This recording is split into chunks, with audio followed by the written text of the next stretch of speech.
2차 시 수업 시작하겠습니다. 2차 시에서는 영화 특허권 회사 MPPC와 헐리우드에 대해서 설명을 좀 드리겠습니다. 외우실 필요 없으니까 너무 걱정하지 마시고 이야기만 잘 들어주세요. 자, 오늘날 그 영화 산업의 중심지 그러면 미국의 헐리우드예요. 미국의 헐리우드라는 곳을 가면 대형 영화사들이 굉장히 즐비하게 있고 또 그러다 보니까 그 일대가 영화 관련된 산업이 되게 많이 발달돼 있나 봐요. 뭐 주변에 영화 배우들도 많이 살고 영화 감독, 뭐 작가, 또 여러 가지 스태프들, 또 특수효과 기술을 또 담당하는 그런 곳들, 이런 것들이 다 이제 그곳에 몰려 있는 거죠. 근데 처음부터 헐리우드이 영화의 중심지가 아니었던 거예요. 어떤 사건을 계기로 해서 헐리우드이 영화의 중심지로 발전하게 됐는데요. 그 계기를 좀 설명을 드리도록 하겠습니다. 에디슨이라는 인물이 발명왕이면서 이 사람이 영화계에도 되게 중요한 업적이 있다, 이런 말씀을 드렸죠. 세계 최초로 동영상을 찍는 영화 카메라를 개발을 했고요. 촬영한 거를 볼 수 있는 키네토스코프라는 장치도 발명을 한 사람이에요. 그런데 에디슨이 사업가로서는 되게 욕심도 많고 무자비하고 좀 못된 그런 이미지로 알려져 있나 봐요. 에디슨이라는 사람이 1908년이 되면 뭘 만드냐면 영화 특허권 회사라는 거를 만들어요. 여기 써 있는 게 이제 그 약자인데요. MPPC. 그래서 우리나라 말로 하면 영화 특허권 회사라는 거죠. 그래서 요거를 에디슨이 주도해서 이런 회사를 만들어서 뭘 했냐면 자기가 영화 기술, 영화를 찍는 카메라라든가 필름이라든가 이런 기술을 자기가 독점적으로 가지고 있다. 그러니까 영화를 찍는 모든 영화사는 자기한테 로열티를 지급을 해라. 이런 영화의 독점권을 주장을 했대요. 이게 이제 그 당시 영화 특허권 회사의 사람들, 대표들이 모여서 찍은 기념사진이라고 그러고요. 작아서 잘 안 보이실 텐데 여기 이 사람이 에디슨이에요. MPPC 영화 특허권 회사에 결성을 했던 이 여러 영화사 대표들, 이 사람들은 문제가 없었지만 대다수의 독립영화사들이 있대요. 좀 규모가 작은 독립영화사들 같은 경우는 타격이 되게 컸나 봐요. 영화 상영할 때마다 계속 돈을 뜯기니까 1910년경에 많은 독립영화사들이 어디가 주로 기반이었냐면, 영화 그 사들이 어디에 주로 있었냐면 뉴욕 쪽에 많이 있었대요. 뉴욕 대도시 이곳에 많이 있었는데 정반대인 캘리포니아로 이주를 하게 됐대요. 자, 지금 보시면은 뉴욕은 어디 있냐면 여기에 있어요. 그리고 뭐 뉴저지라든가 뭐 요 인근에가 전부 그 영화 산업이 초기에 발달돼 있던 곳이래요. 그러니까 동부죠, 동부. 우리나라로 치면 동해 쪽이죠. 동쪽 바닷가 쪽에 이쪽에 공장들이 많아가지고요. 공장에서 일하는 근로자들이 퇴근하면은 가볍게 즐길 수 있는 그 문화 생활이 영화였대요. 그래서 이쪽에 영화사들이 많이 있었는데 이 MPPC 에디슨의 횡포를 피해서 최대한 멀리 이 사람들이 피한 거죠. 그래서 어디까지 갔냐면 정반대 서부 캘리포니아로 왔대요. 요게 이제 캘리포니아인데요. 아시다시피 미국이 땅덩어리가 엄청나게 크잖아요. 그래서 여기 동부에서부터 서부까지 비행기로만 한 지금도 5시간에서 6시간 정도를 가야지만 동부에서 서부까지 갈 수 있을 정도로 이렇게 땅덩어리가 큰 나라인 거죠. 그러니까 이 1900년대 초 같은 경우는 굉장히 먼 곳이죠, 여기. 최대한 에디슨의 이 횡포에서 벗어나서 이제 캘리포니아로 이주를 하게 된 거예요. 어떤 사람들이 이주했냐?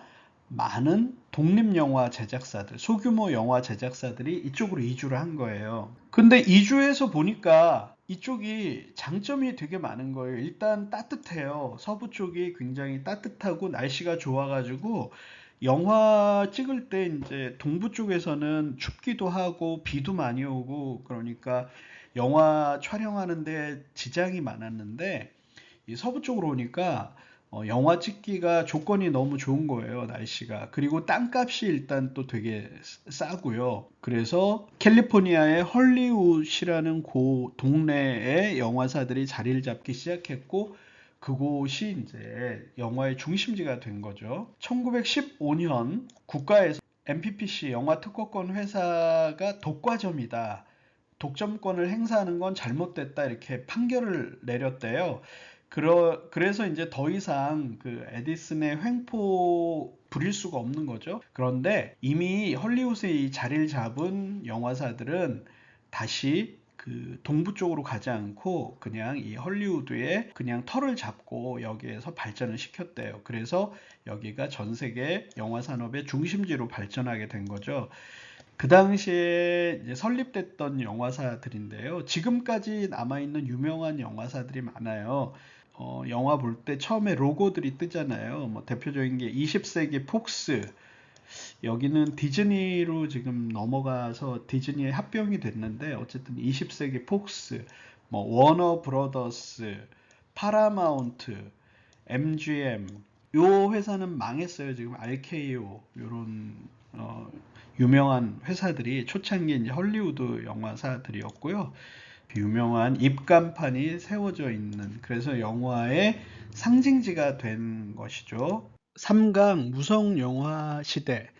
네, 드디어 무성 영화 시대로 넘어왔어요. 1. 무성 영화란 2. 무성 영화의 발전 3. 무성 영화 시대의 스타 4. 무성 영화의 연출적 특징 5. 유성 영화의 등장. 이 순서대로 수업을 진행하도록 하겠습니다. 자, 무성 영화란 무엇인가? 무성 영화의 정의인데요. 무성 영화는 사일런트 필름, 영어로 사일런트 필름, 소리가 없는 영화예요. 최초 영화가 등장한 게 1895년이라고 그랬잖아요.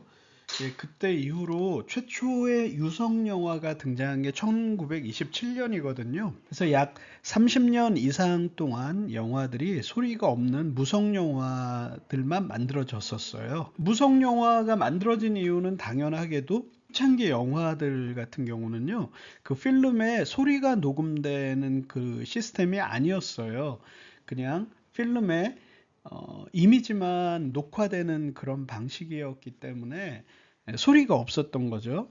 그래서 이제 무성 영화를 정의를 하게 되면 음성이 녹음되지 않은 영화로 대사나 효과음 없이 시각적인 요소와 자막, 즉 인터타이틀 그리고 종종 라이브 음악을 통해 이야기를 전달한다 이렇게 되어 있는데요. 자, 시각적인 요소라는 거는 이제 대사나 소리가 없으니까 주로 배우들의 표정이나 연기, 몸짓, 또 미술 이런 것들이 되겠죠. 이런 것들로 내용을 전달을 하고요. 또 무성 영화만의 특징이 자막이 들어가요. 그래서 이제 이렇게 화면 중간중간에 배우들이 뭔가 이렇게 대사를 하게 되면 이렇게 자막이 끼어 들어가지고 내용을 글자로 대신 해주는 거죠. 이런 거를 자막 혹은 인터 타이틀 이렇게 불렀고요. 또 라이브 음악 같은 경우는 영화를 상영하는 동안에 그 현장에서 악단이 그 영화를 보면서 그 영화 분위기에 맞는 음악을 즉흥적으로 연주를 하는 방식으로 그렇게 영화를 상영했어요. 지금 여기 사진에 보이는 거는 그 무성 영화를 상영하는 건 아니고요. 뮤지컬 공연의 이제 한 장면인데요. 유사했다는 거죠. 영화가 상영되고 있을 때 보면서 악단이 그 음악을 연주를 하는 이런 라이브 음악 방식으로 이야기를 전달을 했다는 거예요. 자, 무성 영화의 특징인데요.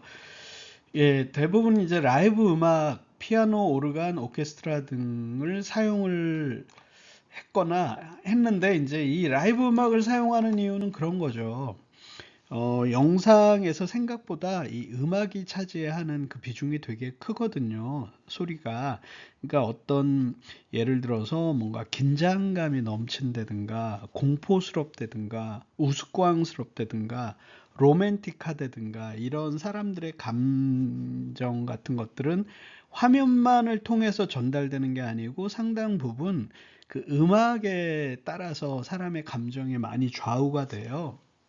그러니까 영상을 보면서 뭐 신나는 장면에서는 음악을 되게 경쾌한 음악을 연주를 한다든가 조마조마하게 위기에 빠지는 장면에서는 사람들 마음이 더 조마조마하게 만드는 그런 음악을 연주를 한다든가 이런 식으로 음악을 통해서 이제 영화의 분위기를 더 돋구는 역할을 했다는 거죠. 특이하게 변사라는 게 있었어요. 무성 영화 시대에는. 자, 변사라는 거는 이게 이제 일본에만 있던 거거든요. 영화가 일본으로 건너간 다음에 일본에서는 이 변사라는 사람들이 등장을 해서 영화가 이제 상영이 되고 있을 때 한쪽 구석에서 화면을 보면서 해설도 해주고 그 다음에 배우들의 그 연기 이런 거를 변사가 1인 여러 다역을 하는 거죠. 그래서 보통은 이제 이 나이 많은 남자들이 변사를 했는데 여자 주인공이 뭐라고 대사를 하면 여자 같은 목소리를 내면서 그 대사를 전달해 주고 남자가 또 연기를 하면 남자 목소리로 해 주고 뭐 이런 식으로 역할을 해서 나레이션 같은 그런 역할, 또 대사도 전달해 주는 이런 독특한 역할을 한 거죠. 그래서 이 변사가 인기가 많은 변사들 같은 경우는 영화보다도 더 이 변사가 개인적으로 인기가 많았대요. 스타 변사들이 있었대요. 이 변사가 되게 재미있게 맛깔나게 요 설명을 잘 해주면 재미없는 영화도 더 재미가 있고 어떤 영화냐라는 것 못지않게 어느 변사가 이걸 설명을 해주느냐가 되게 중요한 관건이었다고 그래요.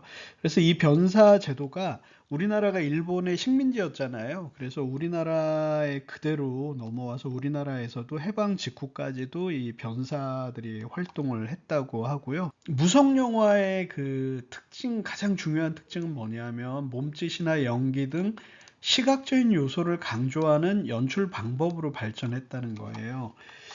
이게 무슨 말씀이냐면 사실 스토리 전달에서 가장 중요한 것이 잘 생각해 보시면 대사거든요.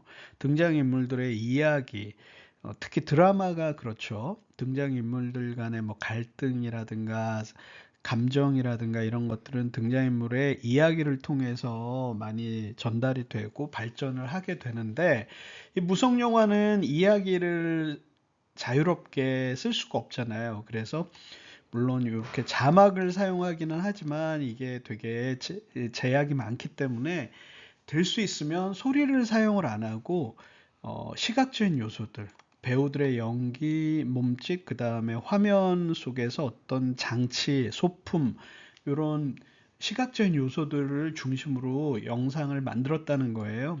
그러다 보니 영상의 연출 방법, 언어들이 더 정교하게 발전할 수 있었다는 그런 독특한 또 장점이 있어요. 이런 것들 때문에 나중에 이 유성 영화가 등장을 했을 때 오히려 반발이 심했다는 거예요. 무성 영화에 익숙한 사람들은 소리가 나오면 이거는 영화 예술이 아니다. 이거는 변질된 거다. 그러면서 오히려 초기에는 반발이 심했다는데, 자, 왜 그러냐면 이 무성 영화만의 독특한 시각 중심의 이런 영상 언어, 이런 것들을 많이 발전을 시켰고, 이런 묘미가 있었다라는 거죠. 자, 무성 영화의 발전인데요. 자, 무성 영화의 발전, 이게 좀 중요한 것 같아요. 여기서부터. 첫 번째 영화 궁전의 등장인데요. 헐리우드에 그 영화사들이 요 전 시간에 헐리우드에 이제 영화사들이 와서 정착을 했다고 했잖아요. 그런데 이 헐리우드 영화들은 그 옛날 그 동부 쪽에 뉴욕이라든가 그런 대도시 쪽에 있을 때하고 뭔가 차이점을 가져가기 위해서 어떤 정책을 했냐면 영화관을 고급화했어요. 영화관을 되게 화려하고 고급스럽게 만들었어요. 그, 그 동부 쪽에 있는 영화들 주로 공장이 많이 있고 노동자들이 주로 영화를 보러 오는 그런 극장들을 뭐라고 그랬냐면 니켈로디언이라고 그랬거든요. 니켈이라는 게 우리나라 그 금속 중에 주석 있잖아요. 주석. 제일 싼 거. 이 주석으로 만든 동전을 니켈이라고 그랬대요. 그래서 5센트짜리 동전, 요거를 미국에서 니켈이라고 이렇게 얘기했는데요. 영화 입장료가 5센트짜리 동전 하나 내면 들어가서 영화를 볼 수 있어서 니켈로디언이라고 했대요. 초기의 극장들이. 아래에 있는 요 사진이 니켈로디언 극장의 사진인데요.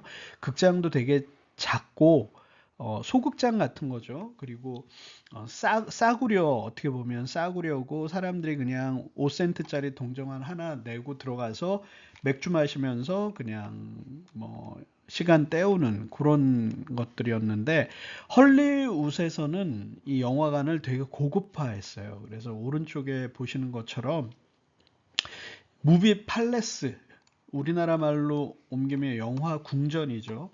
그래서 굉장히 화려하고 크고 좋은 시설로 영화관을 만든 거죠. 그래서 이 헐리우드는 다르다.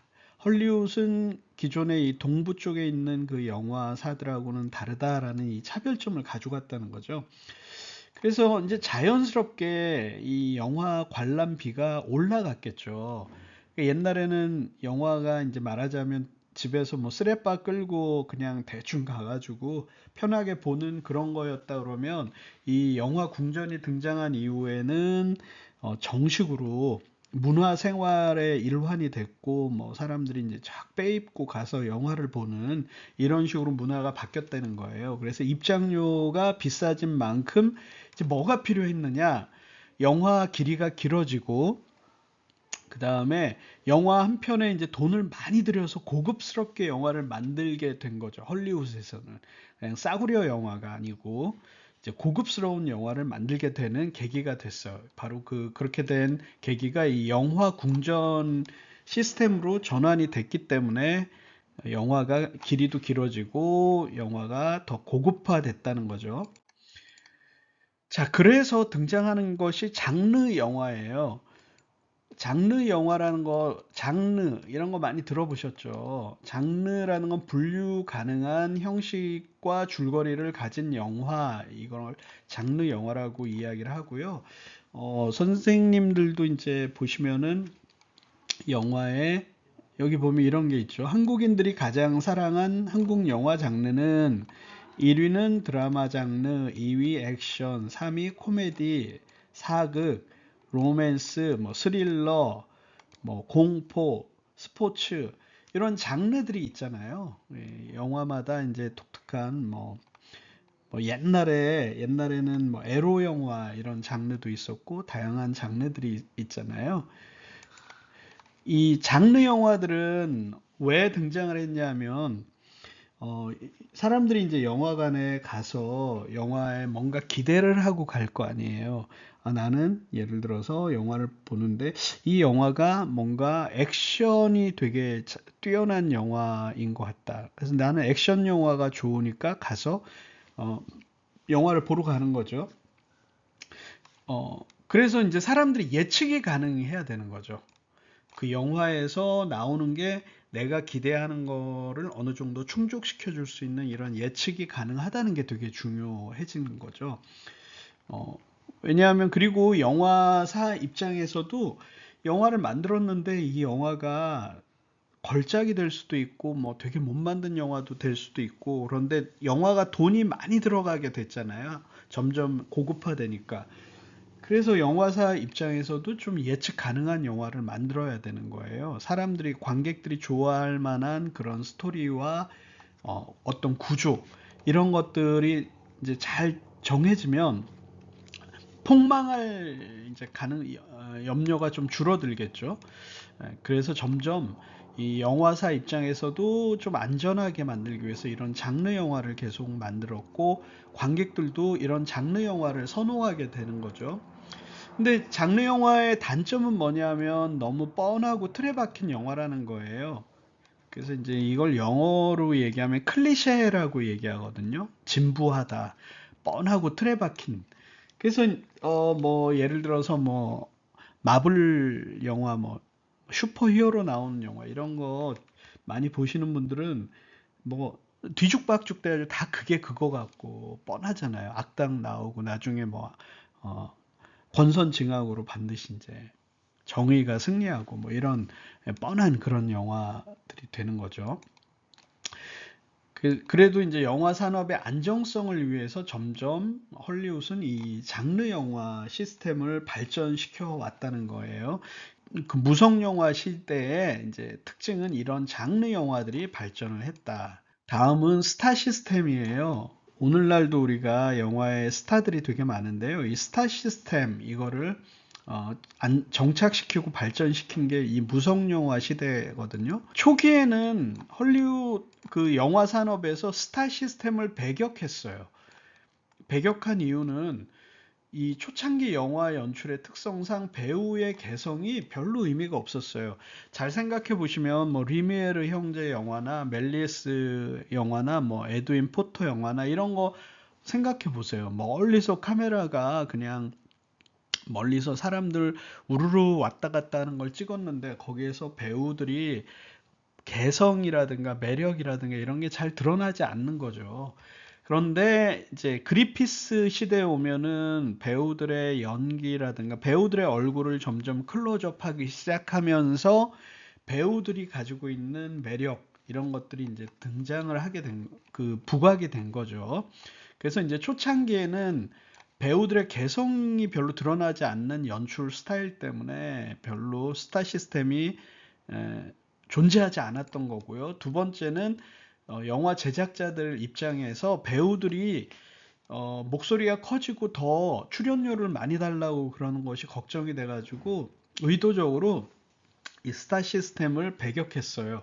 그래서 초창기 영화에는 크레딧이라는 게 없어요. 크레딧이라는 거 아시죠? 영화 끝나고 나면은 자막이 쫙 올라가잖아요. 그래서 배우 이름, 그 실제 그 역할, 영화 속의 그 캐릭터하고 실제 배우하고 이런 것들이 쭉 올라가잖아요. 그게 보증 같은 건데요.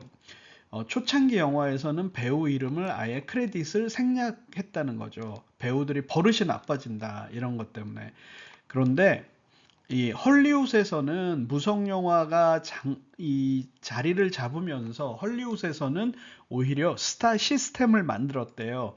그래서 최초의 그 스타 시스템이 플로렌스 로렌스라는 여자 배우가 이제 최초의 어, 스타로 이제 등극을 한 거고요. 이 여자 배우거든요.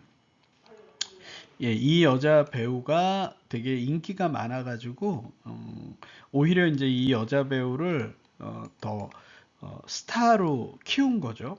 마케팅을 한 거죠. 그래서 이 여자 배우가 실제 아무 일도 없었는데 교통사고로 사망했다는 가짜 뉴스를 통해서 이 관객들의 관심을 뭐 집중시킨 다음에 나중에 사실은 뭐 기적적으로 살아났다 뭐 이런 식으로 마케팅을 했대요. 그러면서 이 개런티도 많이 주고 이 여자가 이제 최초로 영화의 배우의 이름이 크레딧에 올라가는 그런 역할을 했다는 거예요. 이때부터 이제 그 헐리우드에서는 배우들의 몸값을 높여주고 그 다음에 배우들을 선망의 대상으로 만들면 관객들이 좋아하는구나, 또 극장을 더 많이 찾는구나, 이런 거를 알게 된 거죠. 그래서 이때부터는 배우들을 더 사람들이 선망하게 만드는 스타라는 게 그런 거잖아요. 하늘의 별이잖아요. 그래서 이런 스타 시스템을 적극적으로 도입을 하면서 무성 영화가 이제 발전을 하게 된 거죠. 그 다음에 뭐 그레타 가르보라는 무성 영화 시대에 이제 굉장히 유명한 스타가 있었고요. 또 찰리 채플린 이런 되게 유명한 스타들이 있었어요. 이런 사람들이 이제 헐리우드 영화 산업에 정체성을 부여했다고 이야기할 수 있는데요. 무슨 말이냐면 스타라는 게 선망의 대상이잖아요. 우리 현실에 존재하는 게 아니고 하늘의 별처럼 사람들이 대중들이 선망하게 하는 거잖아요. 그래서 이때부터 헐리우드 영화를 꿈의 공장이라고 그랬던 거예요. 현실의 그 고단함, 현실은 그때 살기가 되게 팍팍했던 거죠. 미국에서 대공황 이런 것들이 찾아와서 먹고 살기 되게 힘들었는데 영화관에 와서 그 하늘의 별 같은 이런 영화 배우들을 보면서 꿈 같은 이야기들을 보면서 근심을 잊어라라는 음, 이런 방식의 헐리우드 영화들이 많이 만들어졌고 이런 영화들을 이제 우리는 흔히 가리켜서 장르 영화다라고 이야기를 하는 거죠. 아, 시간이 많이 오버가 됐는데요. 오늘 또 진도를 다 못 나가네요. 예, 조금만 더 하고 마치겠습니다. 자, 다음은 이제 분업화 시스템인데요. 헐리우드 영화들이 무성 영화 시기에 분업화가 이루어졌어요. 그래서 초창기 영화들은 이제 재능이 있는 사람이 영화 감독도 하고 배우도 하고 뭐 자기가 대본도 쓰고 뭐 팔방미인으로 다 음악도 작곡하고 막 이런 것들을 했는데 이 분업화가 되면서 스튜디오 시스템이라고 불리는 마치 공장에서 상품을 만들듯이 표준화된 공정을 통해서 영화를 만드는 시스템을 정착시켰어요. 그래서 영화 감독은 영화 감독의 역할이 있고, 뭐 촬영하는 카메라맨은 카메라맨의 역할이 있고, 조명을 담당하는 사람은 조명의 역할이 있고, 뭐 각본을 쓰는 사람은 각본의 역할이 있고, 편집을 하는 사람은 편집자의 역할이 있고, 이런 식으로 세분화됐거든요.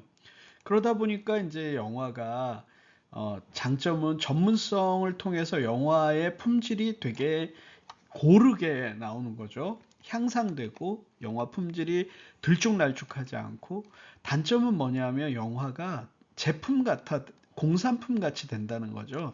그래서 영화라는 거는 예술인데 너무 영화가 판에 박은 듯이 좀 공산품 같은 영화들이 막 찍혀서 나온다라는 단점도 또 존재했던 거죠. 자, 시간이 좀 많이 오버가 돼가지고요. 일단 오늘 수업은 여기서 마무리 짓도록 하고요. 대면 수업에서 또 이어가도록 하겠습니다. 예, 수업 듣느라고 고생하셨습니다. 안녕히 계세요.